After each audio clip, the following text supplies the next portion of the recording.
Você vai me julgar. Eu sei disso antes mesmo de começar a falar. E tá tudo bem, porque eu mesmo não parei de me julgar nem um segundo sequer desde aquele dia.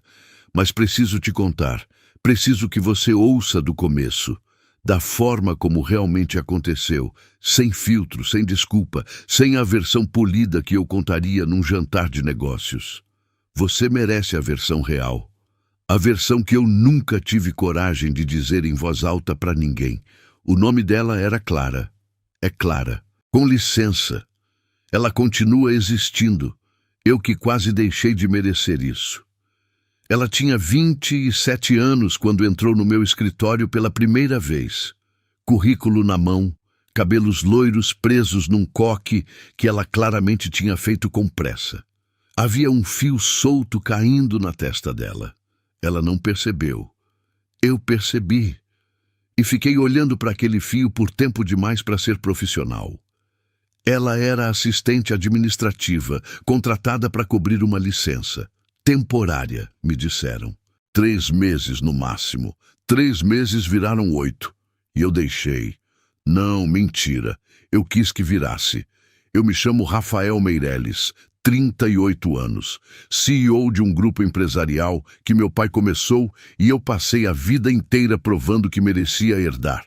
Reuniões em 4 países no mesmo mês, contratos que valem o PIB de cidades inteiras, nome em revista de negócios, foto em aeroporto com crachá VIP. Essa é a versão que o mundo conhece. A versão que eu mesmo acreditei que era a única que existia dentro de mim. Clara me ensinou que eu estava errado, do jeito mais doloroso possível. A gente começou devagar. Café que demorava mais do que precisava. Reuniões que eu esticava sem motivo real. Uma vez fiquei 40 minutos discutindo uma planilha que eu tinha entendido nos primeiros 5. Só para ela continuar sentada do outro lado da mesa. Só para continuar ouvindo a voz dela explicar números com aquela calma que ela tinha. Uma calma que parecia absurda num ambiente como o meu, onde todo mundo gritava ou fingia que não precisava gritar. Ela não gritava, ela não fingia, ela simplesmente era.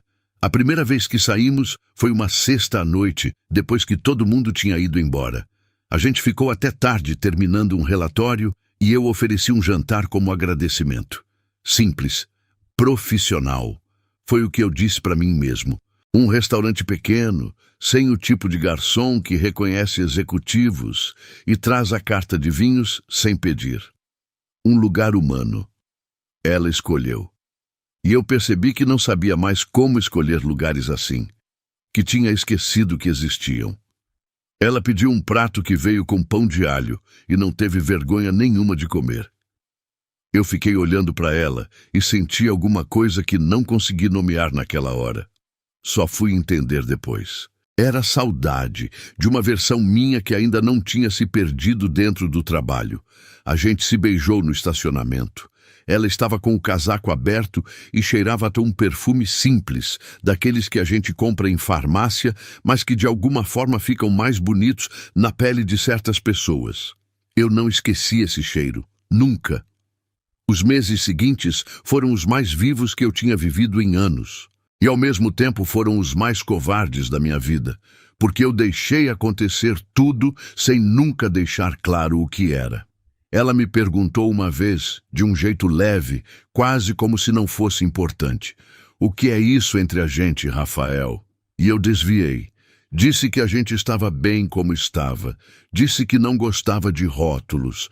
Disse as coisas que homens dizem quando querem ficar com uma mulher sem precisar ser responsáveis por ela. Ela aceitou, e eu deixei ela aceitar. Isso é o que mais pesa. Não o que eu fiz depois. O que eu deixei acontecer antes. 8 meses de encontros que a gente nunca chamou de encontros.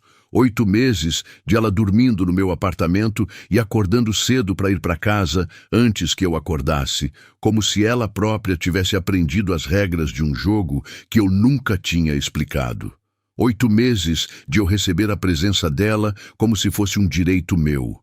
Como se ela não tivesse uma vida inteira acontecendo por baixo daquele sorriso calmo. Ela apareceu na minha sala numa terça-feira de manhã. Eu tinha uma call com Frankfurt em 15 minutos. A porta estava entreaberta e ela bateu com os nós dos dedos, 3 batidas pequenas do jeito dela. Entrou com a bolsa apertada na frente do corpo, os 2 braços cruzados sobre o couro da alça, como se precisasse de alguma coisa para segurar. Eu percebi que havia algo diferente antes mesmo de ela abrir a boca. Os olhos dela eram fundos demais naquele dia, brilhantes de um jeito que não era alegria. Ela disse meu nome, só isso primeiro. Rafael. E eu soube. Não sei como, mas soube. O estômago virou antes mesmo de ela continuar. Estou grávida. 2 palavras. O mundo não parou. E deveria ter parado, porque para mim parou. Aquele escritório que eu conhecia de cor, cada detalhe de cada parede, de repente pareceu um lugar que eu nunca tinha visto antes. O som da cidade lá fora sumiu. A call de Frankfurt sumiu. Tudo sumiu, menos ela parada na minha frente, tremendo de um jeito quase imperceptível, os lábios unidos com uma força que eu só fui entender depois. Ela estava se segurando para não chorar na minha frente. Ela não queria me dar o trabalho das lágrimas dela. E eu fiz o quê? Fiz o que homens covardes fazem quando a realidade bate maior do que o ego aguenta. Me levantei. Fui até a gaveta.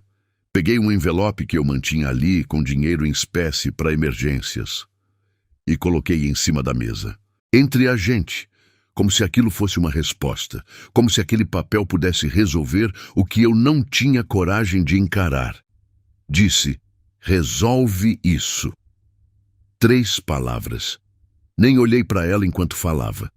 Peguei o casaco do cabide, botei no braço e saí pela porta como se tivesse indo para uma reunião qualquer, com o mesmo passo, com a mesma cara fechada que eu usava quando o mercado fechava no vermelho, como se ela fosse mais um problema operacional que eu tinha delegado. Entrei no elevador. A porta fechou. E só ali, naquele espelho de aço escovado do elevador executivo que eu tinha mandado instalar 2 anos antes porque achava que refletia autoridade, só ali eu me vi, de verdade. E o que eu vi me deu asco. Fui até o estacionamento, entrei no carro, fiquei sentado sem ligar o motor por não sei quanto tempo, as mãos no volante, os olhos no para-brisa, o cheiro do couro do banco, o silêncio. Ela estava no meu escritório com um envelope na mesa e um filho dentro dela. E eu tinha ido embora. Não liguei o carro por muito tempo. Mas liguei, esse é o problema. Eu liguei e fui embora de verdade. Porque no fundo eu ainda achava que existia alguma versão daquilo em que eu não precisava pagar o preço que era justo pagar. Não existe. Nunca existiu. Eu só demorei para entender. E o preço pela demora não foi meu. Foi dela. Foi do filho que eu nem sabia ainda como ia se chamar. Foi de cada noite que ela ficou sozinha com a barriga crescendo, sem ter alguém do lado para colocar a mão e sentir o bebê mexer. Aquele envelope ficou na mesa. Ela não abriu. Você vai entender depois como eu sei disso, mas saiba agora. Ela foi embora sem tocar no dinheiro. Pegou a bolsa, desceu, saiu pela porta giratória do prédio com o filho dentro dela. E eu não estava lá para ver. Eu tinha ido embora primeiro. Ela foi mais corajosa saindo de mãos vazias do que eu fui em todos os contratos que já assinei na minha vida. E eu só fui entender o tamanho do que eu tinha feito muito depois. Tarde demais para ser bonito. Só há tempo de tentar ser real. Tem coisas que a gente faz e consegue enterrar, empurra para um canto da cabeça, cobre com trabalho, com reunião, com o barulho constante de uma vida que não para. Eu era especialista nisso. 20 anos construindo uma empresa me ensinaram que sentimento é ruído, e ruído se administra, se controla, se silencia quando necessário.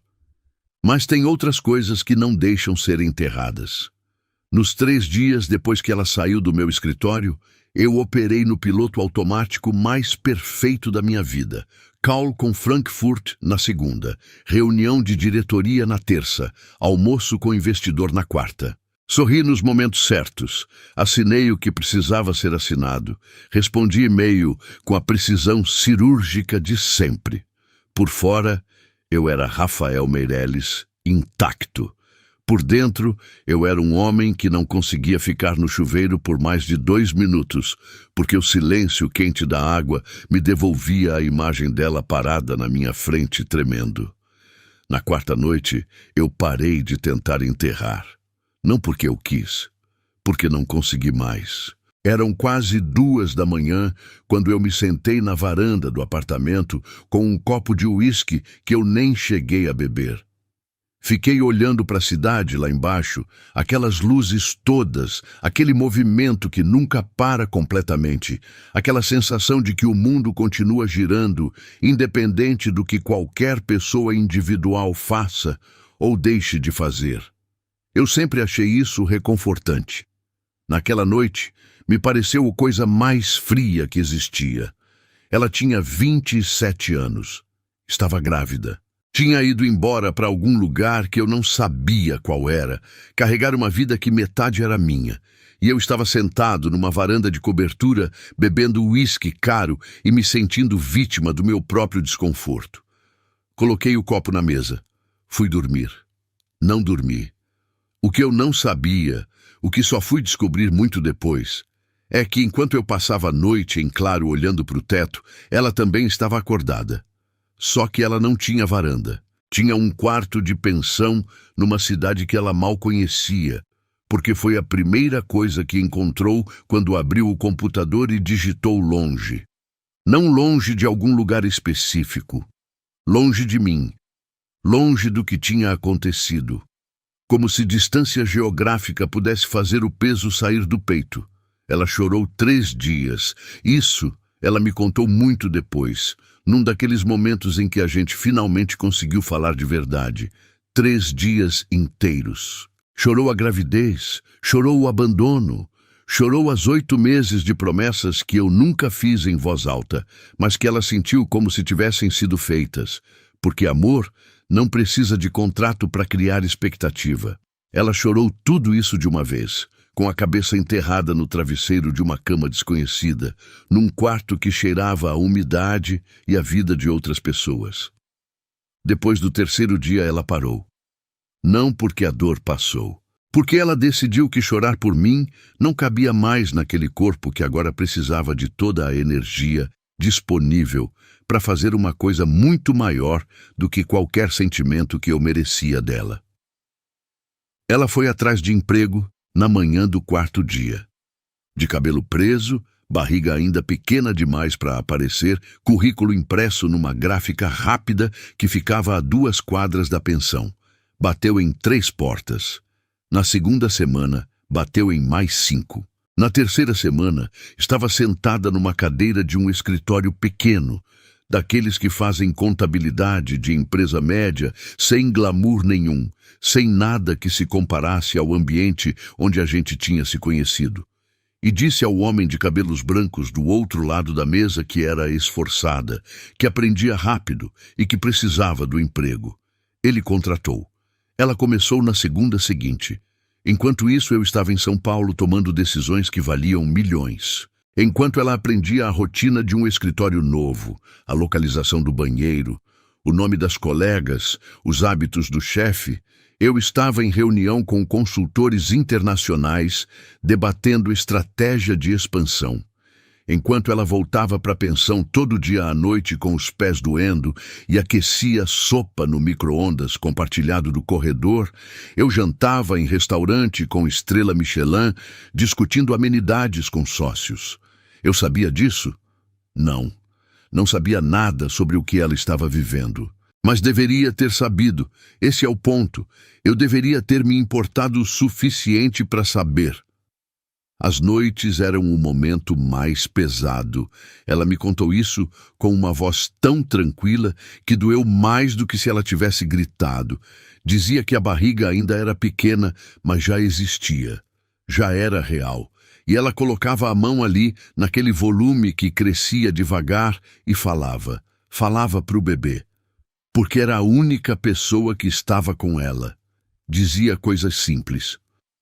Hoje foi difícil, mas a gente passou. Dizia, tá frio hoje, mas a gente tá aquecido. Dizia, Ele foi embora, mas eu fico. Essa frase, ela foi embora, mas eu fico. Quando ela me contou isso, eu tive que olhar para o lado porque não consegui sustentar o olhar dela. Não de vergonha só, de uma coisa maior que vergonha e que não tem nome certo. Uma espécie de devastação íntima de perceber o tamanho do que eu tinha desperdiçado enquanto estava ocupado sendo importante. Ela falava para o bebê sobre o mundo, sobre o parque que havia perto da pensão, onde tinha um jacarandá enorme que florescia roxo, sobre a colega do escritório que ria alto demais e que no início irritava, mas depois virava companhia, sobre o cheiro da chuva naquela cidade que era diferente do cheiro da chuva em São Paulo. Mais limpo, ela dizia, como se a chuva ali não tivesse o peso do asfalto e dos escapamentos. Ela construía um mundo com palavras para uma criança que ainda não tinha ouvidos formados o suficiente para ouvir, mas que ela jurava que sentia. Talvez sentisse. Eu não entendo muito dessas coisas, mas aprendi a não duvidar de nada que ela sente. E então chegou o envelope. Não o mesmo, um novo. O mesmo que eu tinha deixado em cima da mesa voltou para mim pelo correio. Sem carta, sem bilhete, sem nome no remetente. Mas eu sabia. Claro que eu sabia. Aquele envelope amassado com o meu dinheiro dentro chegou numa manhã de terça, numa caixa de papelão pequena, com o endereço do escritório escrito à mão, a letra dela redondinha e firme, que eu reconheci imediatamente. Minha secretária trouxe até a minha mesa sem saber o que era.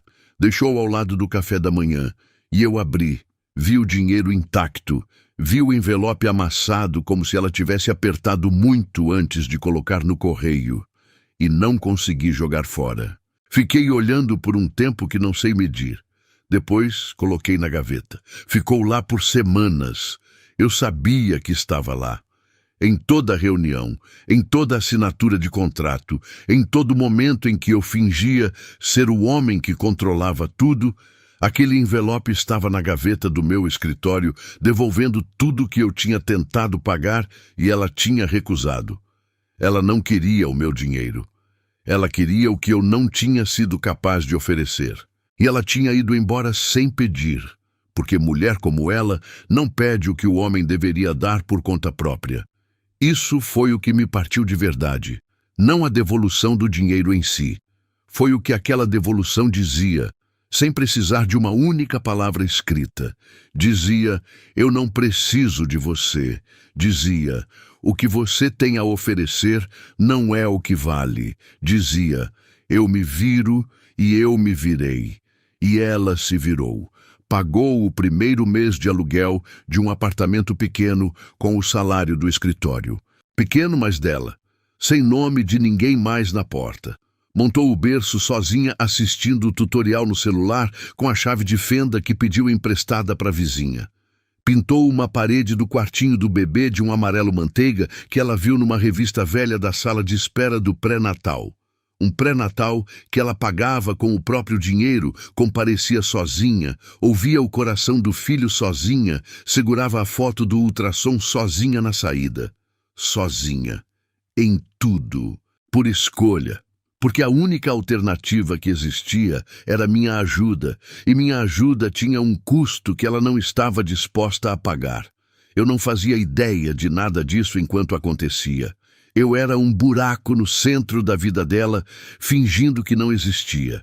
E ela construía em volta desse buraco, com as mãos, com teimosia, com aquela determinação silenciosa que eu tinha visto na primeira vez que ela entrou no meu escritório e que eu nunca entendi direito o que era, até entender tarde demais.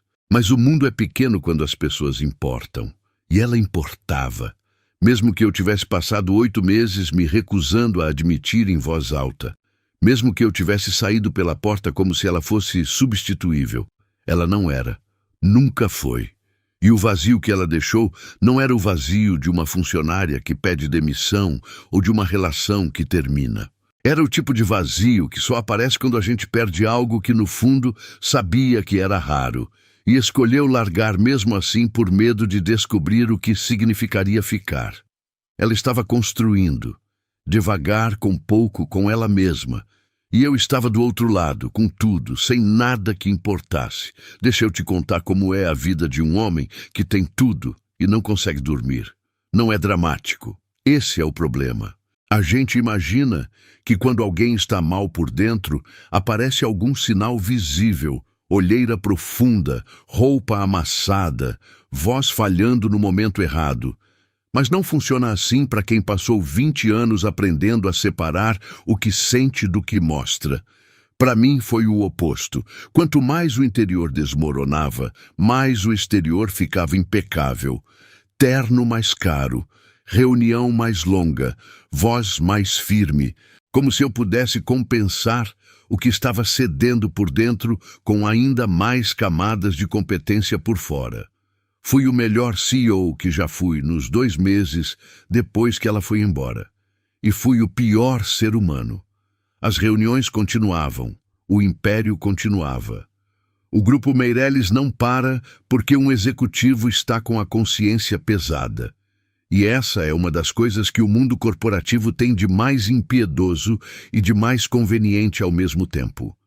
Ele te engole, te dá motivo para não parar. Te oferece urgência como anestesia. Havia fusão para fechar, havia relatório trimestral para apresentar, havia sócio insatisfeito com margem de lucro. Havia sempre alguma coisa grande o suficiente para preencher o espaço onde pensamento honesto caberia. Eu deixei tudo isso me preencher, de propósito. Mas o corpo não mente. Pode demorar, pode se esconder, mas não mente. Comecei a acordar às 3 da manhã sem motivo aparente. Não com pesadelo, não com ansiedade visível. Simplesmente abria os olhos e o teto estava lá. E o silêncio do apartamento era pesado, de um jeito que nunca tinha sido antes. Aquele apartamento que eu tinha escolhido justamente pela localização, pelo andar alto, pela vista que impressionava qualquer pessoa que eu trouxesse.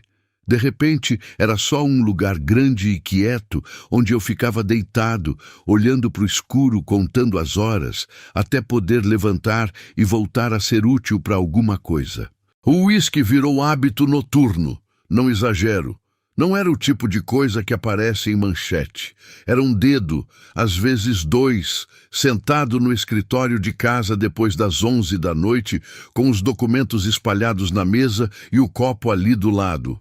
Funcionava por 1 hora, depois parava de funcionar e eu ficava com o copo vazio e o mesmo peso de antes. Meu sócio Eduardo percebeu antes de qualquer um. Numa quinta-feira de manhã, depois de uma reunião com investidores que eu tinha conduzido mecanicamente, ele ficou na sala quando todo mundo saiu, fechou a porta e ficou me olhando por uns 5 segundos sem falar nada. Eduardo tem essa característica irritante de não encher silêncio com palavra. Espera. E quando a gente não aguenta mais o silêncio, a verdade aparece. Eu aguento o silêncio muito bem, mas naquela manhã não aguentei. Disse, fala logo. Ele disse, você está aqui, mas não está aqui. Isso nunca aconteceu antes. Não respondi. Ele não esperava a resposta. Levantou, pegou o paletó e disse antes de sair. Qualquer coisa que seja, resolve, porque quando o dono não está inteiro, o negócio sente. Saiu sem mais nada. Ele estava certo. E eu sabia que estava certo. E mesmo assim, fui para a próxima reunião, assinei o próximo contrato, respondi o próximo e-mail, porque era mais fácil continuar em movimento do que parar e encarar o que o movimento estava escondendo. Foi nessa semana que minha secretária, Dona Lúcia, 53 anos, 20 deles trabalhando comigo, a mulher que sabe mais sobre a minha rotina do que eu mesmo, foi até minha sala num fim de tarde com uma expressão que eu nunca tinha visto no rosto dela. Não era preocupação, era algo mais perto de uma decisão já tomada. Ela colocou um envelope em cima da mesa. Eu reconheci antes de tocar. Era o envelope que eu tinha guardado na gaveta. Ela tinha encontrado quando foi organizar os documentos que eu tinha pedido. Ficou olhando para mim sem dizer nada, como se o envelope falasse por ela. Peguei, abri, mesmo já sabendo o que tinha dentro. O dinheiro intacto, o papel amassado, o cheiro de algo que já tinha passado, mas que insistia em não desaparecer completamente. Dona Lúcia disse, com aquela voz baixa que ela usa quando está sendo mais sincera do que o cargo manda: "Isso não é de fornecedor, isso é pessoal." Não era pergunta, era constatação. Eu não confirmei nem neguei, só disse que podia deixar comigo. Ela saiu, mas antes de fechar a porta, olhou para mim mais uma vez com aquela expressão de mãe que ela nunca admitiu ter, mas que está sempre lá. E eu senti pela primeira vez em semanas que alguém estava me vendo de verdade, não o CEO, não o sócio, não o executivo que fecha contrato. Eu, o homem que estava sentado naquela cadeira com um envelope vazio de resposta nas mãos.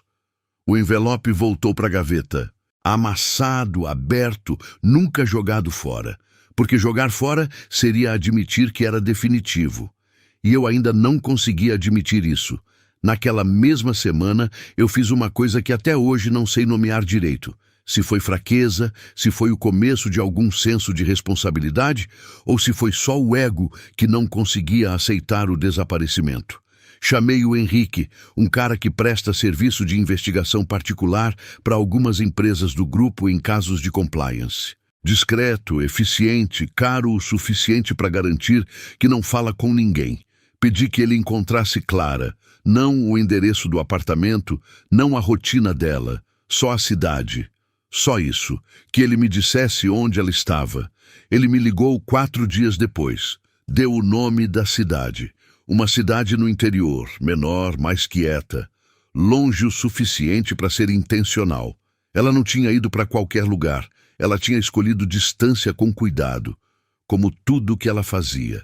Anotei o nome num pedaço de papel. Dobrei. Coloquei no bolso do paletó.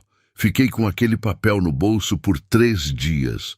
Sabia que estava lá em toda reunião, em todo aperto de mão, em todo momento em que alguém me chamava de Senhor Meireles, com aquele respeito que o cargo carrega. A cidade dela estava no meu bolso e eu estava do outro lado do estado fingindo que não sabia. Na sexta noite eu abri o papel de novo. Fiquei olhando para o nome da cidade. Peguei o celular. Abri o mapa. Calculei a distância. 4 horas de carro, 3h30, se eu fosse pela rodovia sem parar. Fechei o mapa. Guardei o papel. Não fui. E te conto por que eu não fui. Porque é importante você entender. Não foi frieza. Não era o mesmo homem que tinha colocado o envelope em cima da mesa e saído sem olhar para trás. Esse momento era diferente por dentro. Mas eu ainda estava preso numa versão de mim mesmo que acreditava que aparecer seria suficiente. Que eu podia simplesmente chegar, dizer alguma coisa e o peso redistribuiria sozinho. Que existia alguma fala certa que eu podia fazer que apagava o que eu tinha feito. Não existia. E no fundo, eu sabia. Por isso não fui. Porque ir sem estar pronto para ser o que ela precisava que eu fosse era repetir o erro de outra forma. Era aparecer para me sentir melhor, não para fazer ela sentir menos. E mesmo no meio de toda a minha confusão, eu tinha clareza suficiente para perceber essa diferença. Então fiquei. Com o endereço no bolso, com o envelope na gaveta, com o uísque na mesa e às 3 da manhã no teto.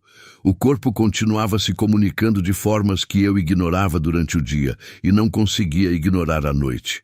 Comecei a ter o que eu chamava de lapsos de ausência, momentos no meio de uma conversa importante em que eu simplesmente saía, não fisicamente, mentalmente.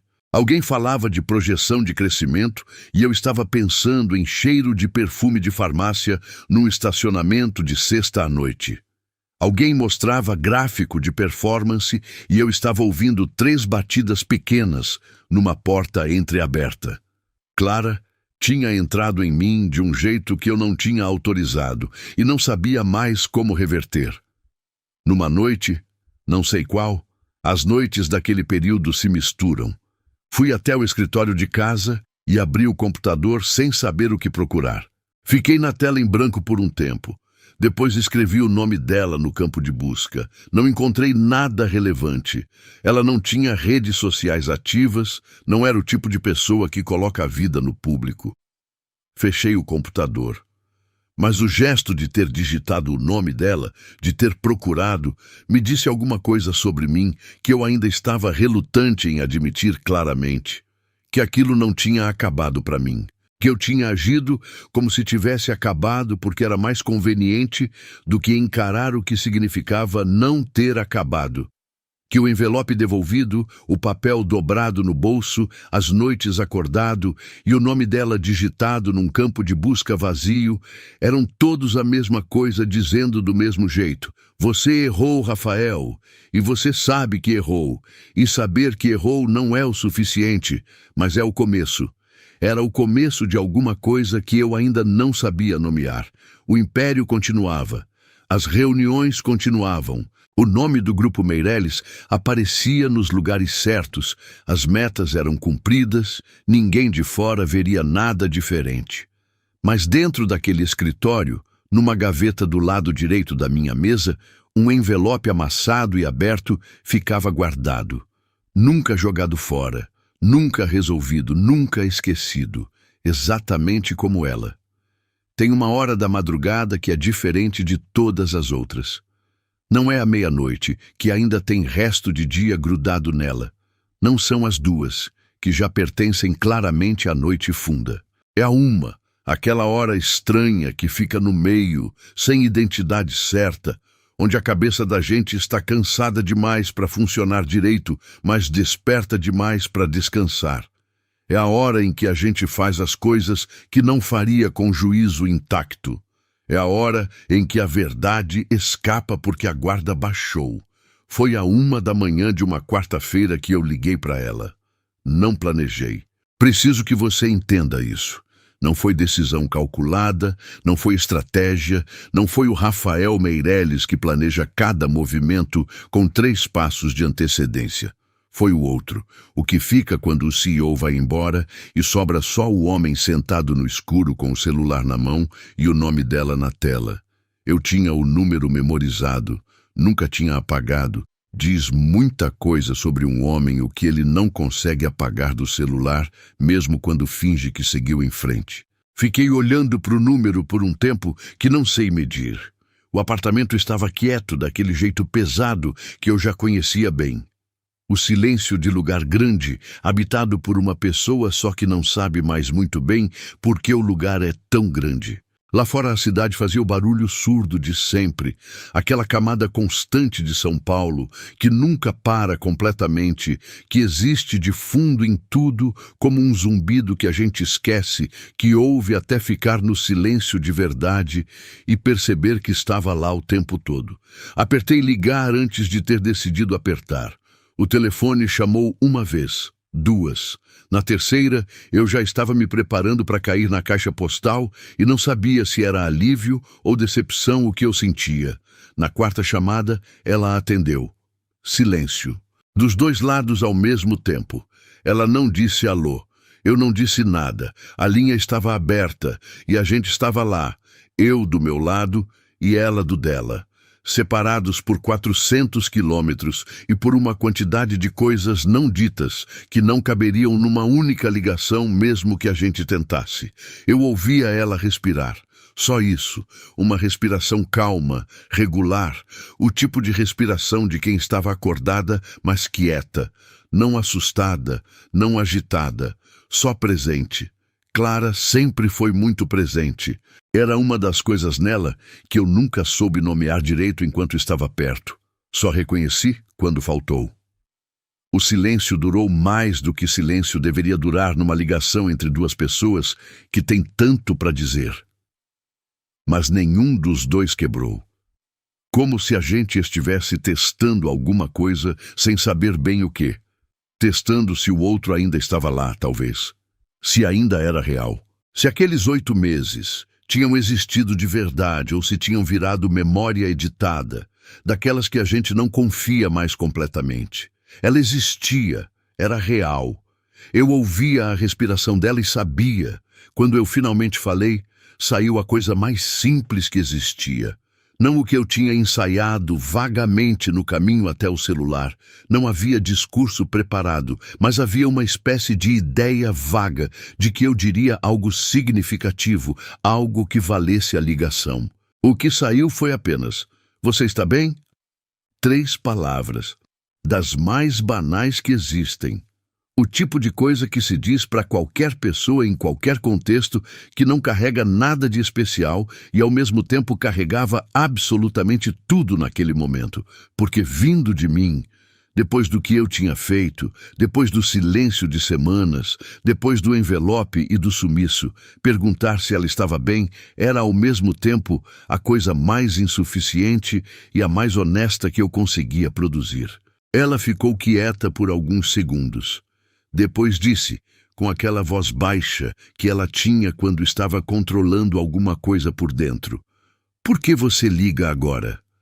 Não era acusação, era pergunta real. Ela queria saber, e era a pergunta certa, porque a resposta dizia tudo sobre o que eu era naquele momento. Se eu tinha uma razão prática, era um homem resolvendo pendência. Se eu não tinha razão nenhuma além do que eu estava sentindo, era outra coisa completamente. Eu não respondi. Não porque não quis, porque não consegui, porque a resposta honesta era, porque não aguentei mais, porque seu nome fica na minha cabeça em reunião, no chuveiro, no teto às 3 da manhã.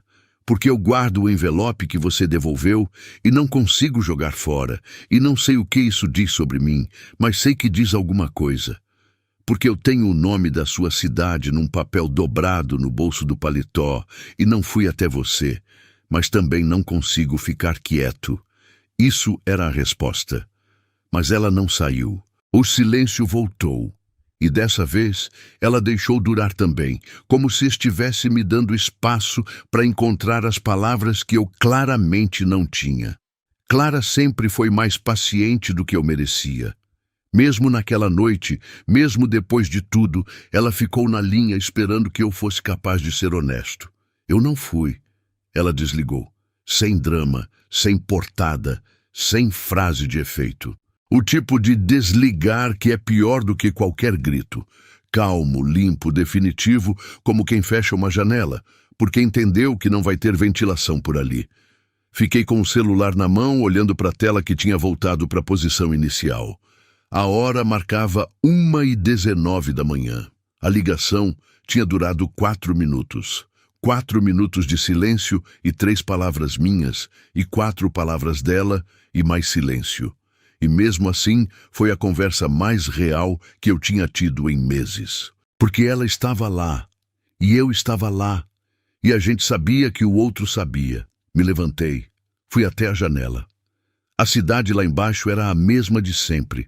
Aquelas luzes, aquele movimento, aquela indiferença linda e impiedosa de metrópole que não para ninguém.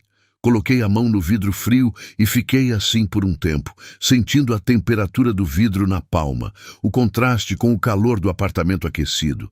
Ela tinha ficado na linha. Isso eu percebi depois, com a cabeça mais fria. Ela não tinha atendido e desligado imediatamente. Ela tinha ficado. Tinha esperado eu falar. Tinha feito a pergunta certa e esperado de novo. 4 minutos ela ficou na linha comigo, sem eu ser capaz de dizer nada que valesse 4 minutos. O que isso significava eu não sabia ao certo, mas sabia que significava alguma coisa. Que se ela tivesse acabado completamente comigo, não teria atendido na 4ª chamada. Não teria ficado no silêncio. Não teria perguntado por que eu ligava. Teria simplesmente não dado espaço para a resposta. Ela tinha dado espaço. E eu não tinha preenchido. Fui dormir com isso. Ou tentei dormir. A tentativa foi mais longa do que o sono que veio. Fiquei naquela fronteira estranha entre vigília e descanso, onde os pensamentos ficam distorcidos, mas não param. Onde a lógica some, mas a emoção fica mais forte. Onde eu ouvia a respiração dela na linha de um jeito nítido demais para ser só memória. Nos 2 dias seguintes, eu fui o pior versão profissional que aparecia em semanas. Eduardo me olhou torto numa reunião de manhã, mas não disse nada. Dona Lúcia remarcou 2 compromissos sem me consultar. Ela faz isso quando percebe que eu não estou em condições de comparecer sem causar dano. Eu deixei. Era a primeira vez que eu deixava alguém tomar uma decisão sobre a minha agenda sem questionar. E o fato de que deixei disse mais sobre o meu estado do que qualquer coisa que eu poderia ter verbalizado. No segundo dia depois da ligação, eu estava no meio da tarde quando o celular tocou. Travei por 1 segundo. Não era o número dela. Era ramal interno do escritório. Atendi. Era a recepção avisando que havia uma entrega. Deixei para Dona Lúcia resolver. Mas o travamento daquele segundo me mostrou alguma coisa. Eu estava esperando ela ligar de volta. Não de forma consciente, mas estava. Em cada vibração do celular havia uma fração de segundo de expectativa que eu não tinha autorizado e não conseguia desligar. Era um reflexo novo, instalado sem permissão por uma ligação de 4 minutos em que eu tinha dito 3 palavras, e ela tinha dito 4, e nenhum dos 2 tinha dito nada do que importava. Ela não ligou. É claro que não ligou. Ela não era esse tipo de pessoa, do tipo que persegue o que foi embora. Ela tinha ficado na linha, porque ainda havia alguma coisa. Mas ficar na linha não é o mesmo que ir atrás. Ela tinha aprendido, de um jeito que eu nunca deveria ter ensinado, que ir atrás de mim não valia o preço que cobrava. Na tarde do segundo dia, eu estava no escritório com a porta fechada, o que era raro. Eu geralmente deixava aberta como sinal de disponibilidade, uma coisa que aprendi num curso de liderança anos atrás e que tinha virado hábito. Porta fechada significava que algo estava errado. Dona Lúcia sabia, Eduardo sabia, todo mundo no andar sabia e ninguém bateu. Estava relendo pela 3ª vez o mesmo parágrafo de um contrato que não entrava na cabeça quando o celular vibrou na mesa. O número era desconhecido. Atendi por reflexo profissional. Era uma voz feminina que eu não reconheci imediatamente. Disse poucas palavras, rápido, como quem não tem certeza se está fazendo a coisa certa. Clara está no hospital, sozinha, 3 semanas antes do prazo. A ligação caiu. Ou ela desligou. Não sei qual dos 2. Fiquei olhando para o celular por 1 segundo, que pareceu muito mais longo do que 1 segundo. Hospital. Sozinha. 3 semanas antes. As palavras não precisaram de tempo para processar. Entraram direto, sem passar pelo filtro racional. Foram direto para algum lugar do peito que eu não sabia que ainda estava tão aceso. Me levantei. Peguei o paletó no cabide, peguei as chaves do carro. Saí pela porta sem dizer nada para ninguém, sem avisar Dona Lúcia, sem mandar mensagem para o Eduardo, sem cancelar formalmente a reunião das 5 com os sócios japoneses que tinham vindo especificamente para esse encontro e estavam esperando na sala de conferência do 12º andar.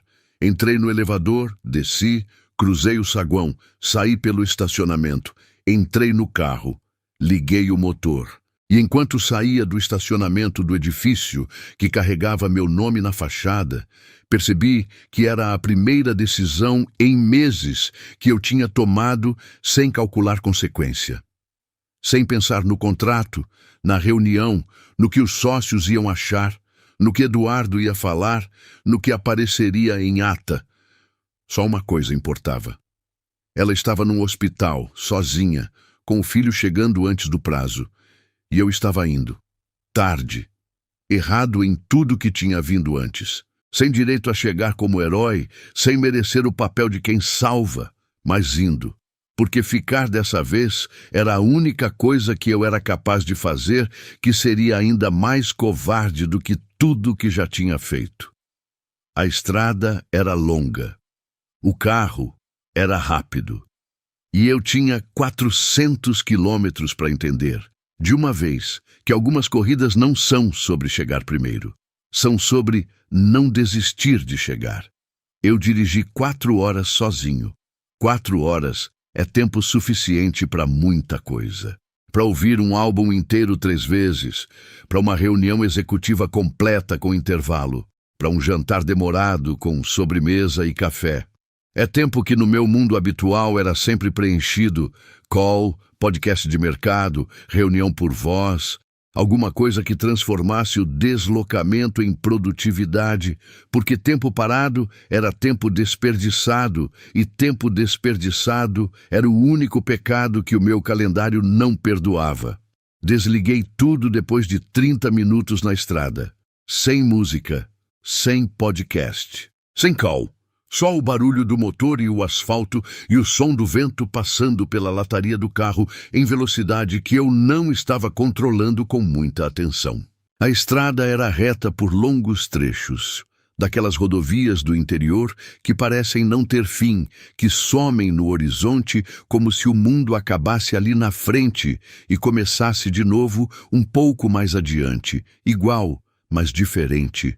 Uma repetição infinita de paisagem que em outro momento eu acharia monótona, e naquele momento era a única coisa que eu conseguia suportar olhar. Não queria música porque não queria distração, não do tipo que anestesia. Queria o desconforto inteiro, sem amortecimento. Queria sentir cada quilômetro. A primeira hora eu fiquei com raiva de mim mesmo, não a raiva abstrata que eu tinha experimentado nas semanas anteriores. Aquela coisa difusa, administrável, que aparecia à noite e sumia de manhã quando o trabalho começava. Era raiva concreta, com endereço e data, com a memória nítida do envelope em cima da mesa, com a voz dela dizendo: "Por que você liga agora?"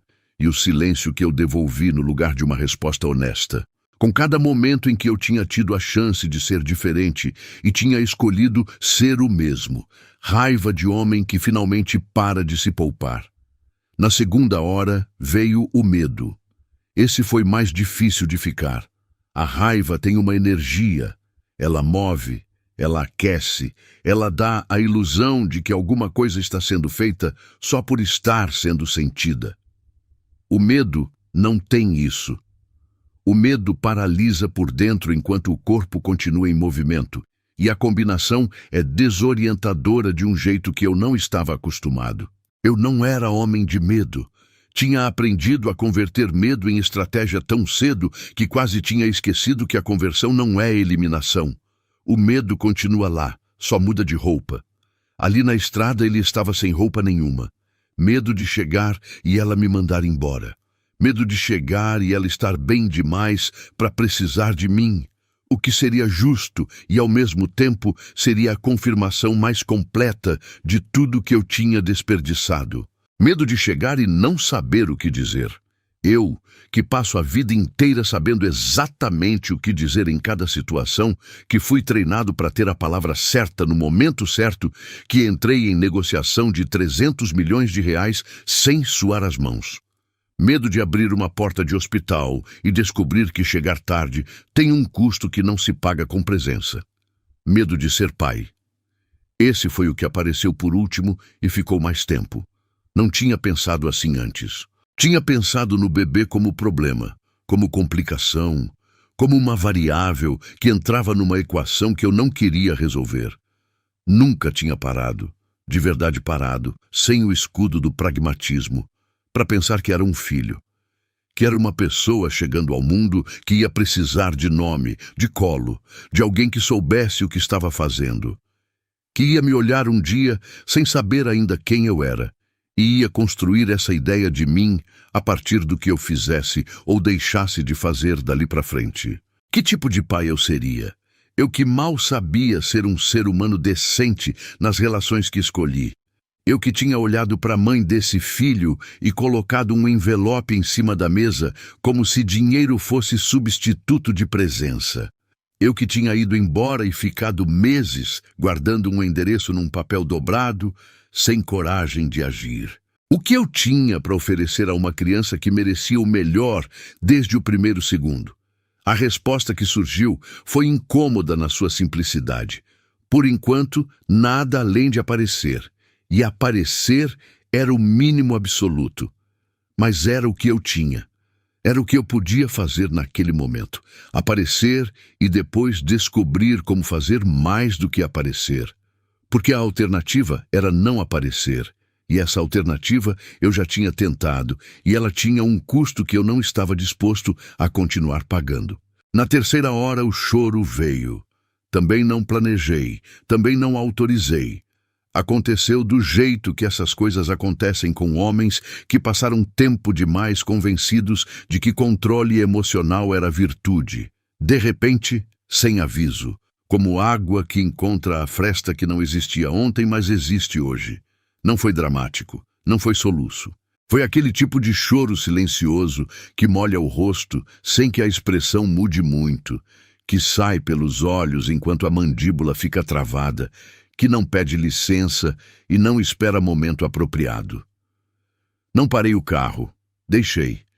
Pela primeira vez em muito tempo, deixei alguma coisa acontecer, sem tentar administrar enquanto acontecia. Segurei o volante, mantive a velocidade e deixei aquelas lágrimas escorrem sem limpar imediatamente, sem verificar no retrovisor se alguém via, sem me preocupar com o que aquilo dizia sobre mim. Dizia que eu era humano, só isso. Demorou muito tempo e muita perda para eu aceitar que isso era suficiente para justificar o choro. A cidade dela apareceu num letreiro de rodovia quando eu estava chegando na 4ª hora. Nome simples, população média, daquelas cidades que existem com dignidade sem precisar ser grande. Ela tinha escolhido esse lugar. Tinha chegado aqui sem conhecer ninguém, tinha construído uma rotina, tinha montado um berço sozinha e pintado uma parede de amarelo manteiga para um filho que estava chegando antes da hora. Ela tinha feito tudo isso aqui. E eu chegava pela primeira vez, de noite, sem ter sido convidado, sem ter garantia de que seria recebido. O hospital não foi difícil de encontrar. Cidade menor tem essa característica. O hospital principal é referência de localização. As pessoas falam dele como ponto cardeal. Parei num posto perto da entrada da cidade e perguntei para o atendente. Ele apontou a direção sem nem olhar do celular. 3 quilômetros, pega a rotatória, primeira à esquerda, o senhor vai ver a placa. Vi a placa. Entrei no estacionamento. O carro ficou torto na vaga porque estacionei com pressa e não me importei em corrigir. Saí. O ar da noite era mais frio do que em São Paulo. Aquele frio de interior que não tem o amortecimento da massa urbana, que entra direto, limpo, sem negociação. Cheirava a mato molhado e a asfalto recente, uma combinação estranha que de algum jeito ficou gravada naquele momento com uma nitidez que eu não esperava. Entrei pela porta de emergência porque era a que estava aberta. A recepcionista era uma mulher jovem, com cabelo preso e expressão de quem já tinha visto muita coisa naquele plantão. Cheguei no balcão com um passo que eu uso quando preciso que algo seja resolvido imediatamente. Não arrogância, aquela energia de quem não vai aceitar esperar. Disse o nome de Clara. Disse que ela estava em trabalho de parto. Disse que precisava saber o quarto. Ela olhou para mim com uma avaliação rápida. Perguntou se eu era familiar. Parei por meio segundo. O tipo de pausa que no mundo dos negócios significa que a pergunta pegou em ponto cego. Respondi que era o pai do bebê. Não sei o que achei que eu ia sentir dizendo isso pela primeira vez. Não senti nada no momento, adrenalina demais cobrindo tudo. Mas a palavra ficou no ar do jeito que palavras verdadeiras ficam, com um peso específico que as palavras falsas não têm. Ela checou o sistema, deu o número do quarto, indicou o corredor. Eu já estava me movendo antes de ela terminar de indicar. O corredor do hospital tinha aquela luz branca de neon que não perdoa nada. Torna tudo cansado, tudo exposto, tudo sem sombra para se esconder. O cheiro era de hospital, aquela mistura de antisséptico e ar-condicionado, e alguma coisa indistinta, que é o cheiro de lugar onde as coisas importantes acontecem. As coisas que não têm como adiar. Nascimento, morte, tudo que não espera reunião marcar. Eu andava rápido. Não corria, os pés não conseguiam correr, havia alguma coisa física no peso daquele momento que tornava o movimento mais denso do que o normal. Era como andar dentro de água, como se o ar tivesse resistência, como se cada passo fosse sendo calculado por alguma parte de mim que sabia que o que vinha depois daquele corredor era irreversível. Não no sentido ruim, no sentido real. Irreversível, porque do outro lado daquela porta havia uma mulher que eu tinha abandonado, e um filho que eu ainda não conhecia, e uma versão do Rafael Meirelles, que precisava morrer ali para que outra pudesse começar. A versão que coloca envelope em cima de mesa. A versão que guarda endereço no bolso sem agir. A versão que liga às madrugadas e não consegue dizer a verdade quando ela atende. Essa versão chegou até ali no corredor. Do outro lado da porta, ela não podia continuar existindo. Vi o número do quarto na parede. A porta estava entornada, não completamente fechada, mas não aberta. Por dentro havia som de voz de médico, um aparelho apitando num ritmo regular, e então, cortando tudo, o som que me parou por 2 segundos antes de eu empurrar. O som dela, um grito de dor que ela claramente estava tentando controlar, que saiu menor do que queria sair, o tipo de som de pessoa que se recusa a mostrar o quanto está sofrendo, mesmo quando o sofrimento é físico e inevitável. O tipo de som que ela tinha aprendido, que eu tinha ensinado sem querer, de segurar. Empurrei a porta. A porta cedeu devagar. Não empurrei com força. A mão foi firme, mas o movimento foi lento, como se alguma parte de mim soubesse que do outro lado havia algo que merecia ser encontrado com cuidado, não invadido.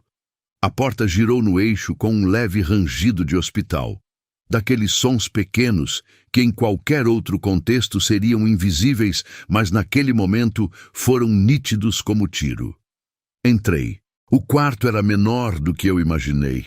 Não sei por que imaginei diferente. Talvez porque minha cabeça tivesse construído um cenário proporcional ao peso do momento, e momentos desse tamanho parecem exigir espaços grandes. Mas era um quarto comum de hospital público do interior, com paredes na cor de sempre. Aquele branco amarelado que não é escolha estética, mas resultado de anos de tinta desgastada pela luz e pelo tempo. Uma janela pequena, com persiana fechada. 2 aparelhos no canto, um apitando o batimento do bebê num ritmo que eu ouvi e senti no peito antes de entender o que era. Uma enfermeira num canto. Uma médica de jaleco verde entre as pernas da cama, de costas para mim. E Clara, no centro de tudo. Como sempre esteve no centro de tudo, mesmo quando eu fingi que não estava. Ela estava reclinada na cama com o espaldar levantado, cabelo loiro completamente solto e úmido de esforço, espalhado no travesseiro daquele jeito que só existe quando o corpo não tem mais energia para se preocupar com a aparência. O rosto dela estava vermelho e concentrado, a concentração específica de quem está usando cada recurso disponível para uma única coisa. As mãos apertavam a lateral da cama, aquelas grades de metal frio que devem machucar a palma depois de um tempo, mas que são o único ponto de ancoragem disponível quando a dor não tem outro lugar para ir. Ela gritou de novo naquele momento. Um grito curto, contido, que ela prendeu nos dentes antes de soltar completamente. O tipo de contenção que revelava mais do que o grito inteiro revelaria, porque mostrava o esforço de segurar, e o esforço de segurar me disse em 2 segundos o que meses de distância não tinham me dito com a mesma clareza. Ela estava fazendo tudo sozinha, inclusive a dor. A médica percebeu minha presença e olhou por cima do ombro com uma expressão profissional que não era bem-vinda nem mal-vinda. Era neutra, da forma que profissionais de saúde aprendem a ser quando estranhos entram em partos sem aviso. A enfermeira no canto me avaliou por um segundo e voltou para o que estava fazendo. Clara não me viu imediatamente. Estava com os olhos fechados, respirando por entre os dentes, aquela respiração ritmada e forçada que a gente vê em filme e acha que parece exagerada até ver de perto e perceber que é exatamente assim, que o corpo realmente precisa daquele ritmo como âncora quando a dor toma o controle. Fui entrando devagar, sem fazer barulho além do necessário, como se barulho pudesse quebrar algum equilíbrio frágil que ela tinha construído para aguentar aquilo. Então ela abriu os olhos e me viu.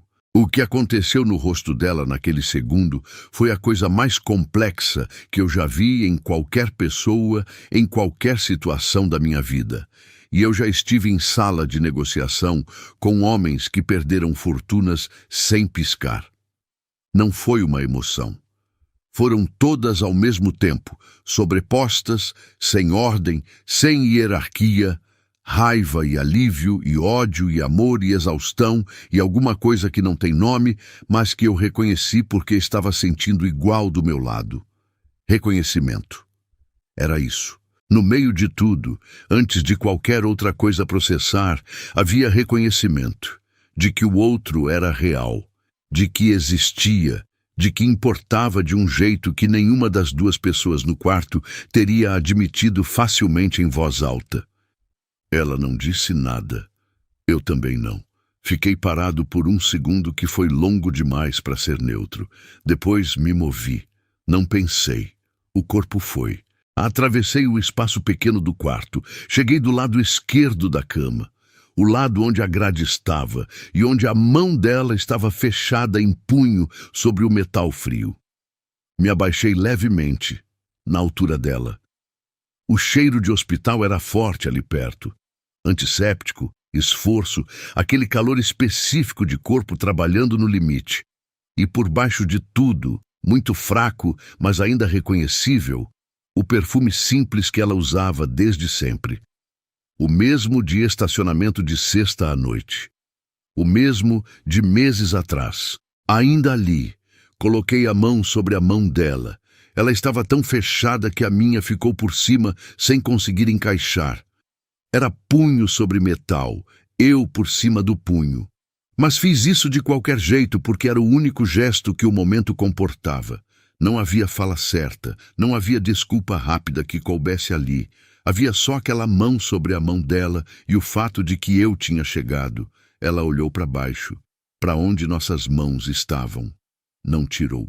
Encostei a testa na têmpora dela, aquele osso fino perto do olho, onde a pele é mais sensível e onde a gente sente o calor do outro de um jeito diferente de qualquer outro lugar. Ela estava quente com o esforço todo. A têmpora dela pulsava levemente contra a minha testa. Fiquei assim, sem saber direito o que estava fazendo, além de estar presente, além de não deixar espaço entre mim e ela naquele momento. Senti ela engolir, uma deglutição pequena, involuntária, de quem está segurando alguma coisa que não quer deixar sair na frente de quem não merece vê-la sair. Então falei, não o que eu tinha pensado no carro, não o discurso que havia se formado e se desfeito durante 4 horas de estrada. Saiu outra coisa, menor, mais verdadeira, a única coisa que eu era capaz de pedir depois de tudo que eu não tinha dado. Disse bem baixo, só para ela, com a boca perto do ouvido dela, para que a médica e a enfermeira não precisassem ouvir o menor pedido que um homem já me fez na vida. Me dá a mão. Só isso. Só a mão. O silêncio que veio depois foi diferente de todos os outros silêncios entre a gente. Não o silêncio da ligação de madrugada, que era suspenso e carregado de perguntas. Não o silêncio do escritório quando eu coloquei o envelope na mesa, que era vazio da forma mais covarde. Era um silêncio de decisão. O tipo que existe no meio segundo antes de alguém escolher de qual forma vai ser corajosa. Ela escolheu. A mão dela abriu, devagar, dedo por dedo, soltando a grade de metal que ela tinha apertado com tanta força que havia marca vermelha na palma. E veio para dentro da minha. Não foi perdão. Não foi reconciliação, não foi nenhuma dessas coisas grandes que as histórias gostam de transformar em cena principal. Foi uma mão entrando na outra. Foi ela decidindo que mesmo com tudo que eu tinha feito, naquele momento específico, ela não precisava ficar sozinha por princípio se havia alguém ali. Apertei. Ela apertou de volta. E então a médica disse, com aquela voz calma e firme de quem está no controle de tudo que importa ali dentro: Clara, agora, força. O que aconteceu nos minutos seguintes, eu não vou conseguir descrever com precisão, porque não há vocabulário que eu conheça que seja adequado. Fiquei ali do lado, a mão dela na minha, sentindo cada contração no aperto que ela fazia. Quando a dor vinha, ela apertava minha mão com uma força que eu não esperava de um corpo tão exausto. E eu deixava, eu segurava de volta. Eu ficava firme como o único ponto estável que eu era capaz de ser naquele momento depois de ter sido instável em tudo que vinha antes. Ela respirava, forçava, segurava, soltava, forçava de novo. Não reclamou. Não gritou mais do que o corpo obrigou. Não me olhou pedindo nada que eu não estava dando. Estava completamente concentrada na tarefa mais importante que existe, e eu estava do lado segurando a mão dela e descobrindo que segurar a mão de alguém enquanto alguma coisa grande acontece é uma das formas mais honestas de presença que existe, porque não exige competência, não exige a palavra certa, não exige que você saiba o que está fazendo. Exige só que você não solte. Eu não soltei. E então o choro cortou o quarto. Não o meu, embora o meu também viesse rapidamente, sem que eu conseguisse fazer nada a respeito. O choro que cortou foi pequeno, agudo, indignado da forma que só recém-nascido consegue ser indignado. A raiva limpa de quem chegou ao mundo e quer que todo mundo saiba. O choro mais honesto que existe, sem filtro, sem contexto, sem história ainda. Só presença absoluta e voz. Eu ouvi aquele choro e alguma coisa dentro de mim quebrou de um jeito que não era ruim. Era o tipo de quebrar que acontece quando algo que estava fechado por tempo demais finalmente abre. Não violento, não destruidor, mas inevitável. Como janela que cede depois de muito tempo sem ar. A médica levantou o bebê. Pequeno, vermelho, com os punhos fechados na altura do rosto daquele jeito que recém-nascidos têm, como se estivessem se defendendo de um mundo que ainda não conhecem. Uma touca azul de hospital na cabeça, colocada ali por mãos rápidas e treinadas antes mesmo de eu conseguir processar a sequência completa do que estava acontecendo.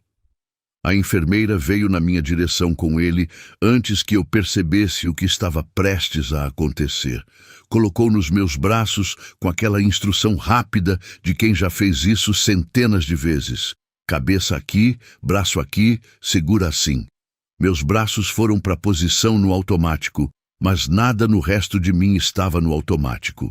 Olhei para ele. Ele tinha parado de chorar, olhos vagos, ainda aprendendo o que olhos fazem, sem foco definido ainda, mas abertos e presentes e vivos. Vivos de um jeito que é diferente de qualquer outra coisa viva que eu já segurei. As mãos dele ainda fechadas perto do rosto. O peso dele nos meus braços era ao mesmo tempo menor do que eu esperava, e o peso mais pesado que eu já carreguei. Esse era meu filho. Essa pessoa pequena e completa e indignada com o mundo tinha metade de mim. Tinha passado meses sendo formada enquanto eu estava em São Paulo, fingindo que conseguia viver no mesmo mundo em que isso estava acontecendo. Tinha crescido dentro de uma mulher que eu tinha abandonado, num apartamento que ela tinha montado sozinha, numa cidade que ela tinha escolhido para ficar longe de mim, e mesmo assim existia. Com aquela força específica de coisas que insistem em existir apesar de tudo. Senti uma lágrima descer. Não tentei parar. A touca azul do bebê estava desfocada, e eu deixei desfocar. Olhei para Clara. Ela estava me observando, exausta, deitada, o rosto ainda vermelho do esforço, o cabelo colado na testa, e os olhos fixos em mim, segurando o filho dela, o filho nosso, com aquela mistura de coisas que o rosto dela tinha mostrado quando eu entrei e que agora tinha uma camada nova por cima. Uma camada que eu não soube nomear imediatamente. Só entendi depois. Era avaliação. Ela estava me olhando segurar o filho e avaliando. Não com julgamento cruel, com a seriedade de mulher que aprendeu, a custo próprio, que aparência de emoção não é o mesmo que substância de caráter. Ela estava vendo se eu era real naquele momento ou se era performance. Se aquelas lágrimas eram de homem que chegou porque quis ou de homem que chegou porque foi conveniente. Eu não sabia o que ela ia concluir, mas sabia que a resposta não estaria naquele quarto. Estaria no que viesse depois, nos dias depois, nos meses depois, na distância entre o que eu era quando era fácil ser e o que eu seria quando fosse difícil. O bebê fez um barulho pequeno no meu braço. Não choro. Um som de ajuste, de acomodação, de alguém encontrando posição confortável. Instintivamente aproximei um pouco mais do peito. Ele se aquietou. Olhei para Clara de novo. Ela tinha fechado os olhos. O rosto tinha finalmente afrouxado do esforço. E nos lábios dela, muito pequeno, quase imperceptível, do tipo que aparece quando a pessoa nem percebe que está aparecendo, havia o começo de alguma coisa. Não era perdão ainda, não era abertura ainda. Era só o começo do começo. E eu sabia, com uma clareza que era nova em mim, que não cabia a mim decidir o ritmo de nada que viesse depois. Que eu tinha chegado tarde demais para ter direito à pressa. Que aquele filho nos meus braços e aquela mulher na cama na minha frente mereciam a versão de Rafael Meirelles que aprende a esperar. Não porque é estratégico esperar, mas porque é o único que elas merecem que exista. Fiquei ali parado, segurando meu filho, ouvindo a respiração dela afundar no cansaço que vinha do esforço de horas. E o silêncio do quarto era diferente de todos os silêncios anteriores. Era o silêncio de depois, de quando alguma coisa acabou e outra ainda não começou. O espaço exato onde tudo podia ainda ir para qualquer direção e onde eu finalmente entendia que a direção dependia de mim. Tem uma diferença enorme entre aparecer e estar presente. Eu aprendi isso da forma mais lenta possível, da forma que homens como eu aprendem as coisas importantes, não quando alguém explica, não quando a lógica aponta, mas quando a realidade bate de um jeito que não tem como desviar e não tem como fingir que não doeu. Nos dias depois do parto eu fiquei no hospital. Não fui embora. Não tinha reserva de hotel, não tinha roupa para trocar, não tinha nada planejado além de ter chegado. E fiquei assim mesmo. Pedi para Dona Lúcia cancelar tudo da semana sem dar explicação. Ela cancelou sem pedir. Comprei camiseta e escova de dente numa farmácia do quarteirão seguinte ao hospital e voltei. Fiquei. Clara não pediu que eu ficasse. Também não pediu que eu fosse embora. Ficou me olhando nos primeiros dias com aquela expressão de avaliação que eu tinha percebido no quarto quando eu segurava o bebê. Uma expressão que não era hostil e não era acolhedora, era simplesmente honesta. Ela estava vendo, observando, registrando o que eu fazia e o que eu deixava de fazer com a atenção de quem aprendeu que ação vale mais que palavra e que ação sustentada vale infinitamente mais que ação pontual. Eu sabia que estava sendo avaliado e, pela primeira vez na vida, não me preparei para a avaliação. Só fui sendo. Segurava o bebê enquanto ela dormia. Aprendi a trocar fralda assistindo vídeo no celular no corredor do hospital às 2 da manhã, porque não queria acordar Clara para perguntar e não queria fingir que sabia quando não sabia. Errei nas primeiras vezes. Fralda virada, velcro mal posicionado, o bebê com expressão de recém-chegado ao mundo, indignado com a incompetência técnica do pai. Acertei na 4ª tentativa. Continuei. Pequenas coisas, mas eram as únicas coisas reais que eu tinha para oferecer naquele momento. O nome foi Conversa Curta e Direta. Clara disse numa manhã, enquanto amamentava com aquela concentração fechada que ela tinha para tudo que exigia dela, que tinha pensado no nome durante a gravidez. Bernardo. Me olhou depois de dizer para ver minha reação. Não pedindo aprovação, registrando se eu ia reivindicar alguma coisa que não era meu direito reivindicar. Diz que era bonito. Porque era. E porque era dela escolher. Bernardo. 3 dias no mundo, 7,2 quilos, cabelo escuro que não era nem de mim nem dela, mas era completamente dele. Bernardo, que dormia com os punhos fechados perto do rosto, como se ainda estivesse se defendendo de um mundo que ele precisava de mais tempo para decidir se confiava. Eu entendia o sentimento. Foi no 4º dia que Clara falou de verdade pela primeira vez. Não sobre o futuro, não sobre nós, se é que havia um nós que precisasse ser discutido naquele estágio. Ela falou sobre o que tinha acontecido e falou da forma que ela faz tudo, sem rodeio, sem drama construído, com aquela clareza direta que no começo eu confundia com frieza, e depois aprendi que era o oposto de frieza. Era coragem.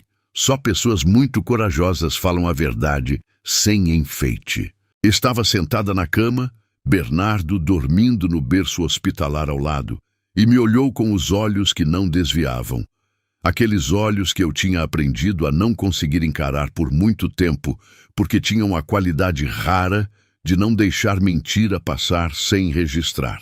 Disse: "Você apareceu no parto, Rafael, não na gravidez, não no abandono, no parto." Não levantou a voz. Não precisava. A frase tinha peso próprio. Era o tipo de frase que se sustenta sozinha no ar depois de ser dita, que não precisa de grito para durar. Fiquei quieto. Não porque não tinha o que dizer, porque sabia que qualquer coisa que eu dissesse naquele momento corria o risco de parecer defesa, e eu não tinha defesa. Não havia versão do que aconteceu que me absolvesse. Não havia ângulo diferente que tornasse o envelope numa ação razoável ou o silêncio de meses numa escolha justificável. Havia só o que tinha acontecido, com toda a feiura que tinha, e havia o que eu fazia agora. Então fiquei quieto e deixei a frase dela existir no espaço entre a gente, sem tentar diminuir. Ela continuou. Disse que durante a gravidez havia noites em que ela ficava com a mão na barriga, esperando sentir alguma coisa que a convencesse de que estava fazendo a coisa certa. Que havia dias no escritório novo em que ela abria o computador e ficava 30 segundos olhando para o campo de busca sem saber o que procurar, porque o que ela precisava não tinha pesquisa que encontrasse. Que havia consultas de pré-natal em que o médico perguntava se o pai estaria na sala de parto e ela dizia, não sei ainda, porque não conseguia dizer não definitivo sobre algo que parte dela ainda não tinha decidido ser definitivo. Disse que a ligação de madrugada tinha ficado com ela de um jeito que ela não tinha esperado. Não pelo que eu disse, porque eu não tinha dito nada que valesse, mas pelo silêncio.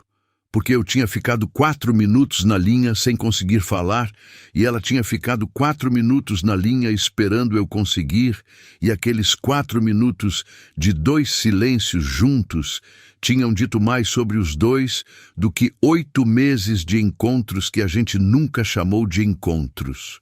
Ouvi tudo. Não interrompi. Não tentei preencher os espaços das pausas dela com nada. Aprendi naquela semana de hospital que pausas de Clara não eram convites para eu falar. Eram ela respirando, ela organizando, ela decidindo quanto mais dar. Interromper seria tomar o que não me pertencia. Então fiquei, ouvi. Quando ela terminou, ficou me olhando em silêncio por um momento. Depois disse, com a mesma voz plana e direta de antes: "Você pode conhecer o Bernardo. Pode estar presente, mas eu não volto por compaixão. Não volto porque você apareceu no parto e chorou. Não volto porque eu fiquei com pena. Essas não são razões." Não era pergunta, não era negociação, era demarcação. Era ela desenhando os limites do espaço que eu poderia ou não ocupar, com a precisão de quem passou meses aprendendo que clareza era o único antídoto para o tipo de ambiguidade que eu tinha criado nos 8 meses anteriores. Disse que entendia. Ela perguntou com uma pontada de algo que não era crueldade, mas era afiado. "Você entende mesmo, ou você acha que entende porque é o que cabe dizer agora?" Fiquei uns segundos antes de responder, porque era a pergunta certa, e a resposta certa não era a imediata. disse. Acho que estou começando a entender, e sei que começando não é o mesmo que entendendo. Ela ficou me olhando, por um tempo que eu não soube medir. Depois assentiu uma vez, pequeno, sem excesso, e voltou os olhos para o Bernardo no berço. Não era absolvição, não era abertura. Era reconhecimento de que eu tinha dito uma coisa verdadeira. E verdade, com ela, sempre teve esse peso específico de ser reconhecida sem precisar de aplauso. Voltamos para a cidade dela 2 dias depois. Ela no carro dela, que uma amiga do escritório trouxe ao hospital. Eu no meu. Chegamos no mesmo apartamento pequeno de endereços separados. Ela entrou com o Bernardo. Eu subi as malas e o berço portátil que ela tinha na lista do hospital e ajudei a instalar. Depois fui para o único hotel da cidade. Não era grande coisa, mas tinha cama e chuveiro, e era a distância certa. Distância certa. Eu aprendi o que isso significava naquela semana. Significava estar disponível sem ser invasivo, estar presente sem presumir que presença era direito adquirido, aparecer quando ela precisava e ir embora quando ela não dizia que precisava, não com ressentimento, não esperando reconhecimento pelo gesto de ir embora, simplesmente porque era o que o momento pedia e o momento pedia mais do que eu estava acostumado a dar.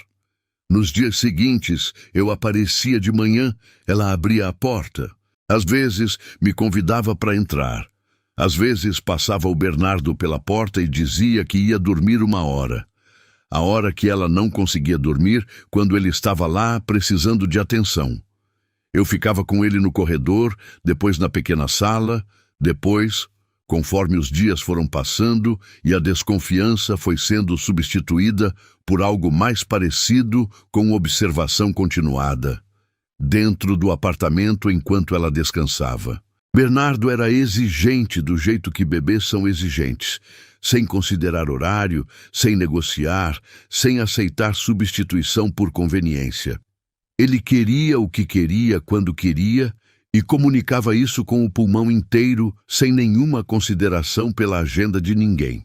Eu achei isso, estranhamente, a coisa mais refrescante que eu tinha experimentado em anos. Ele não sabia quem eu era. Não sabia o que eu tinha feito. Não carregava o envelope, não carregava os meses de silêncio, não carregava nenhuma das camadas que Clara precisaria processar por tempo indefinido. Ele me via, quando os olhos dele foram ganhando foco o suficiente para ver de verdade, como presença. Só isso. Presença quente, presença que segurava, presença que aparecia. Era o julgamento mais simples e mais justo que eu já tinha passado. Aprendi a reconhecer o choro de fome diferente do choro de desconforto. Aprendi que ele dormia melhor, com leve pressão na barriga, do que completamente deitado de costas. Aprendi que quando ele ficava com o rosto tenso e vermelho antes de chorar, havia uma janela de talvez 40 segundos, em que um movimento específico de balanço prevenia o choro inteiro, e passei a reconhecer aquela janela com uma atenção que nunca dei a nenhum dado de mercado. Clara observava tudo isso, sem comentar sempre. Às vezes, ela ficava na porta da sala me vendo com o Bernardo no colo, e eu sentia o olhar dela, mas não mudava o que estava fazendo. Não performava atenção porque ela estava olhando. Continuava fazendo o que estava fazendo porque era o que havia para fazer. Ela disse uma noite, quando eu estava saindo depois de uma tarde inteira lá, com aquela voz baixa que ela usava quando estava sendo mais honesta do que planejou. Você está tentando, Rafael. Não era elogio, era constatação. Mas vindo dela, naquele momento, era mais do que qualquer elogio que eu já recebia em sala de reunião ou em capa de revista. Disse obrigado. Ela fechou a porta. Voltei para o hotel andando devagar no frio do interior, com as mãos no bolso e o barulho pequeno da cidade à noite em volta, bem diferente do barulho de São Paulo, mais espaçado, mais quieto, com intervalos entre os sons em que o silêncio era real. E pensei que tinha passado 20 anos construindo um império e nunca tinha sentido o que sentia agora. caminhando de volta para um hotel simples depois de passar a tarde trocando fralda e aquecendo uma madeira.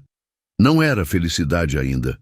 Era algo mais embaixo de felicidade, mais fundamental. Era a sensação de estar no lugar certo, fazendo a coisa certa, mesmo que tarde, mesmo que a custo alto, mesmo que sem garantia de que ia ser suficiente. Ela tinha dito o que precisava dizer, sem suavizar, sem poupar, sem me dar saída fácil. Tinha dito que eu apareci no parto e não na gravidez. Tinha dito que não voltava por compaixão. E eu tinha ouvido, de verdade ouvido, sem filtrar para o que era mais confortável de processar. Às vezes, ouvir de verdade é o único ato de amor que resta para quem perdeu o direito a todos os outros. Eu estava começando, só começando. E ela me tinha dito, sem precisar dizer, que começando era o único ponto de partida honesto disponível. Então, eu começava. Meses passam diferente quando você para de fugir deles. Eu passei a vida inteira usando o tempo como ferramenta, preenchendo, comprimindo, otimizando, transformando cada hora em resultado mensurável. O tempo era recurso a ser administrado, não experiência a ser vivida. Reunião às 8, call às 10, almoço de trabalho ao meio-dia, decisão tomada às 3, relatório aprovado às 5. O dia era uma lista que eu atravessava, e atravessar bem era o único critério de sucesso que eu conhecia. Aprendi outro critério naqueles meses. Aprendi que tem dias que o sucesso é só ter estado presente durante eles. Ter segurado o Bernardo enquanto ele chorava sem motivo aparente às 2 da manhã e não ter colocado ele de volta no berço por impaciência. Ter aparecido na porta de Clara na hora combinada, nem antes, que seria invasão, nem depois, que seria descuido. Ter percebido quando ela estava cansada antes de ela dizer e ter ido embora antes que ela precisasse pedir. Ter feito isso não uma vez, não nas vezes em que era fácil, mas nas vezes em que eu estava cansado também, nas vezes em que São Paulo puxava, nas vezes em que seria mais conveniente ter uma razão aceitável para não aparecer. Aparecer quando é inconveniente é o único aparecer que conta. Demorei para aprender isso, mas aprendi. Os primeiros meses foram de construção silenciosa, minha e dela, paralelas, sem que a gente falasse diretamente sobre o que estava sendo construído. Eu ainda estava no hotel quando a lógica prática não sustentava mais ficar. Tinha empresa para gerir, tinha São Paulo, tinha responsabilidade que não desaparecia porque eu tinha descoberto que havia coisa mais importante do que ela. Então, negociei comigo mesmo um ritmo que fosse honesto sem ser irresponsável. 3 dias por semana no interior, 4 em São Paulo. Semana sim, semana não. Mais dias aqui, quando havia algo importante no desenvolvimento do Bernardo, mais dias lá quando havia algo que só eu podia resolver pessoalmente. Dona Lúcia reorganizou meu calendário sem piscar. Eduardo me chamou para conversa numa manhã de segunda em São Paulo, fechou a porta da sala igual àquela vez meses antes e me olhou com aquela pausa calculada de sempre. Disse, você está diferente. Não perguntei se era bom ou ruim. Disse que sabia. Ele ficou quieto por mais 1 segundo. Depois disse, o diferente está te fazendo bem. Os números do trimestre são os melhores em 2 anos. Levantou, pegou o paletó e antes de sair, às vezes a gente precisa perder alguma coisa para entender o que estava fazendo de errado dentro de tudo. Saiu. Eduardo é econômico com palavras importantes. Por isso, quando as usa, ficam.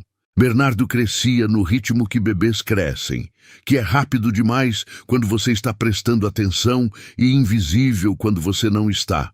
Eu estava prestando atenção. Aprendi que cada semana era diferente da anterior de formas que pareciam pequenas e não eram. O jeito que o pescoço dele foi ganhando firmeza, o dia em que os olhos dele me seguiram pelo quarto pela primeira vez, a manhã em que ele abriu aquela expressão que levou algum tempo para eu ter certeza de que era sorriso de verdade e não contração involuntária, mas que era sorriso, que era para mim, que eu não tinha merecido e que recebi assim mesmo com tudo que tinha no peito. Aquele sorriso foi a coisa mais importante que aconteceu comigo naquele ano, mais do que qualquer contrato. Não disse isso para Clara imediatamente. Seria o tipo de frase que, vindo de mim naquele estágio, correria o risco de parecer performance de pai arrependido, tentando conquistar perdão através do filho. Ela era perspicaz demais para que eu me permitisse qualquer coisa que tivesse mais de uma camada de intenção. Com ela, eu tinha aprendido que transparência não era estratégia. Era o único modo de comunicação que ela aceitava como real. Então guardei aquele sorriso dentro de mim. Virou combustível particular. Clara foi abrindo espaço devagar, não de forma declarada. Ela não acordou um dia e disse que havia decidido me dar mais abertura. Foi acontecendo da forma que coisas verdadeiras acontecem, que é gradual e às vezes imperceptível, até você olhar para o antes e para o depois e perceber a distância que foi coberta sem que ninguém decretasse o movimento. No segundo mês, ela começou a me contar sobre o dia dela quando eu chegava. Não muito. Um episódio do trabalho, uma coisa engraçada que o chefe tinha dito, o jacarandá do parque que estava florindo de novo. Pequeno, mas ela não fazia nada pequeno sem que fosse escolha consciente. Ela estava me deixando entrar 1 milímetro de cada vez, com a cautela de quem já aprendeu que deixar entrar rápido demais não economiza a dor, só muda o momento em que ela chega.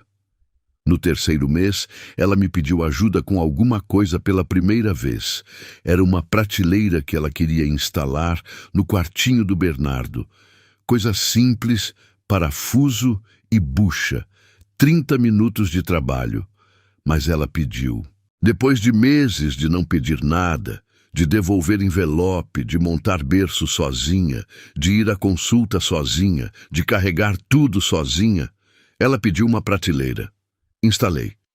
Ficou boa. Ela ficou olhando depois de pronta e disse que ficou boa. Eu disse que sim. A gente ficou os dois olhando para a prateleira por 1 segundo mais longo do que a prateleira justificava. Depois ela foi fazer café e perguntou se eu queria. Disse que sim. Aquele café foi o primeiro que tomamos juntos sem que houvesse bebê entre a gente como razão oficial para eu estar ali. Era só o café. Era só os dois na cozinha pequena dela, com o cheiro de café passado e o barulho do Bernardo dormindo no quarto, e a tarde entrando pela janela com aquela luz de interior que é mais generosa do que a luz de cidade grande, que cobre tudo com um amarelo levemente dourado que torna até as coisas simples bonitas. Não falamos de nada sério. Falamos de coisas pequenas. Ela contou do livro que estava tentando ler e não conseguia passar do 2º capítulo porque o Bernardo não deixava. Eu contei de uma reunião em São Paulo, em que um executivo japonês tinha tentado fazer uma piada em português e a situação tinha ficado delicada de um jeito que só Eduardo conseguiu resolver com aquela calma dele. Ela riu. Não o riso contido que ela tinha usado nas primeiras semanas, quando algo que eu dizia tinha graça. Um riso aberto, breve, real. Guardei aquele riso junto com o sorriso do Bernardo. No 5º mês, aconteceu o parque. Não foi planejado como momento. Eu tinha chegado numa tarde de sábado e o Bernardo estava acordado e agitado da forma que ele ficava quando precisava de ar e movimento. Clara disse que ia levar ele para o parque. Olhou para mim numa fração de segundo. Não convite direto, só aquela abertura mínima que ela criava às vezes onde cabia um sim meu, se eu quisesse entrar. Eu quis. O parque era simples. Daqueles de cidade menor, árvores antigas, banco de madeira, chão de areia perto dos brinquedos, o jacarandá enorme que ela tinha descrito para o Bernardo antes de ele nascer, ainda florido de roxo, como ela tinha prometido. Havia outras famílias espalhadas, crianças correndo, um casal de idosos no banco do fundo, o som de passarinho que São Paulo não tem mais. Caminhamos devagar porque Bernardo no carrinho exige ritmo de quem está passeando, não de quem está indo a algum lugar. Eu empurrava o carrinho, ela caminhava do lado. O sol estava baixo e jogava sombra longa na grama. Em algum momento eu tirei o Bernardo do carrinho e pus no colo. Ele ficou olhando para as árvores com aquela concentração total que bebês têm para coisas novas, como se cada folha fosse informação importante que precisava ser processada antes de qualquer outra coisa. Fiquei parado com ele no colo, sentindo o peso familiar dele. O cheiro de shampoo infantil que Clara usava, aqueles punhos que já abriam mais do que antes, mas que ainda fechavam quando ele dormia. Clara sentou no banco perto. Não do meu lado imediatamente, num espaço lateral, aquela distância que não era longe, mas não era junto, olhando também para o Bernardo. Os dois olhando para o mesmo menino por razões diferentes e pela mesma razão. O sol continuou descendo. O parque foi ficando mais quieto conforme as famílias foram indo embora. O jacarandá ficou roxo contra o céu, que estava ficando laranja. Bernardo adormeceu no meu colo, com a cabeça encostada no meu braço. Os punhos fechados perto do rosto, como sempre. A respiração pequena e regular, de quem não tem ainda nenhuma razão para não confiar no mundo. Fiquei olhando para ele por um tempo. Depois olhei para Clara. Ela estava me olhando. Não desviou. Dessa vez, não desviou logo. Ficamos assim. Ela no banco, eu de pé com o Bernardo no colo, o parque quase vazio ao redor. O silêncio daquele tipo específico que não é ausência de som, mas presença de algo que não precisa de som para existir. Disse com a voz baixa para não acordar o Bernardo, sem ter planejado dizer, sem ter checado se era a hora certa ou se o que ia sair era exatamente o que eu queria dizer. Eu sei que ainda não mereço, mas eu não vou parar de tentar. Não foi discurso. Foram 2 frases. A primeira honesta sobre onde eu estava, sem fingir que meses de presença apagavam o que veio antes, sem transformar esforço recente em moeda que quita dívida antiga. A segunda honesta sobre onde eu pretendia continuar, não promessa de chegada, só compromisso de movimento. Ela ficou me olhando depois que eu terminei de falar. O silêncio dela durou. Eu deixei. Aprendi a deixar. E então, devagar, do jeito que ela faz as coisas que importam, ela virou o rosto levemente para o lado. Não para longe de mim. Para o horizonte, para o jacarandá, para o céu que estava ficando escuro nas bordas. E nos lábios dela apareceu alguma coisa. Um sorriso. Não o sorriso de quando era educada. Não o sorriso de quando segurava alguma coisa. Aquele sorriso de lado que eu tinha visto raramente nos 8 meses anteriores e que, quando aparecia, mudava completamente o peso do ar ao redor. O sorriso que era dela de verdade, que saía sem permissão, que revelava a Clara que existia por baixo de tudo que ela tinha precisado construir de armadura para sobreviver ao que eu tinha feito. Ela não respondeu com palavra, não precisava. Aquele sorriso era a resposta.